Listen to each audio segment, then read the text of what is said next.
Bagaimana Islam dapat mengelakkan perpecahan akibat perbezaan pandangan? Ikut ulama. Baca orang bersatu dulu ni. Faham lagi? Kenapa? Tak dapat kemenangan jadi menteri tak apa. Tapi nak menyelamatkan tanah air umat Islam daripada dicerohi oleh kafir harbiyun yang wajib kita perangi. Betul tak? Yang mengkacau bilaukan akan sistem perangan Islam dan sebagainya. Tu. Jadi ketepikan pandangan, ketepikan prinsip. Nombor satu, kerana mu Allah.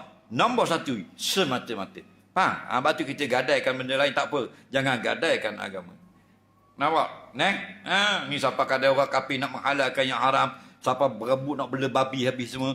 Orang sini ramai mana orang yang sekarang jadi kaya. Dengan mana? Dengan import babi dan sebagainya. Ramai mana orang Islam sekarang jadi kaya kerana masuk saham Arab yang diharamkan oleh Allah. Ramai sekarang kita orang Islam jadi kaya, jadi jutawan menyertai skim, saham-saham yang berkait dengan kasino, judi dan sebagainya. Semuanya setan mereka. Jadi apa tindakan kita? Nampak? Kita masih lagi nak berbalah satu kerugian semata-mata.